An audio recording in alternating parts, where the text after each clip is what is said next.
Right, in question number 7, you've got a scatter graph that shows the values of 15 sports cars that have been plotted against their ages. In part A, it says that Lewis thinks there's no correlation between the age and the value of the car. Is he correct? We need to give an answer.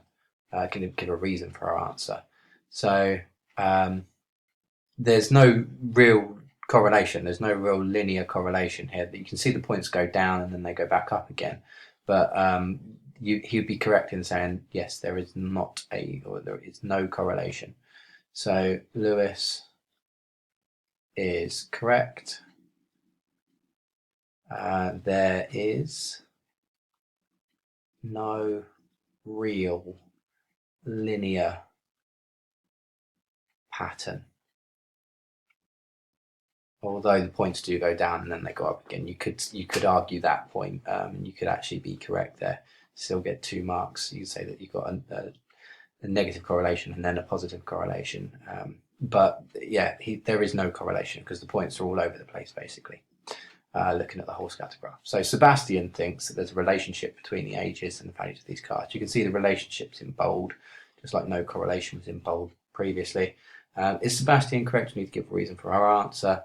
So this one, yeah, there is a relationship because you can see that as the car gets older, it decreases in value to a point, and then it starts to get more valuable again after a period of time. So yes, he is correct.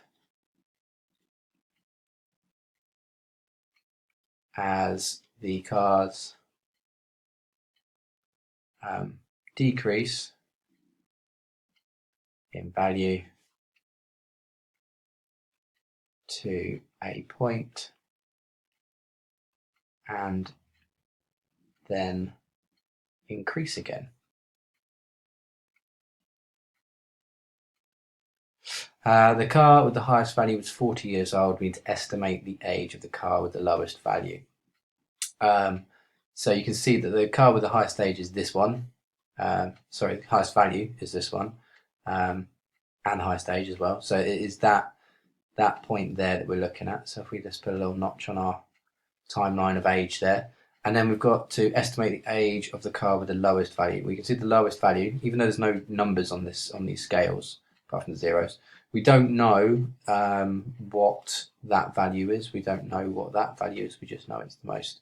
We know this is the least because it's the lowest dot. So it's going to be here. Now, this is a bit awkward because you haven't got that scale. So my advice is just bring a ruler in and see what you can do with that. It's just taken absolutely everything away, but never mind, it'll come back again when I move it away. So you've got a 20 centimetre ruler that you don't actually have. You probably have a 15 or a 30 centimetre ruler, but I found a 20 centimetre ruler.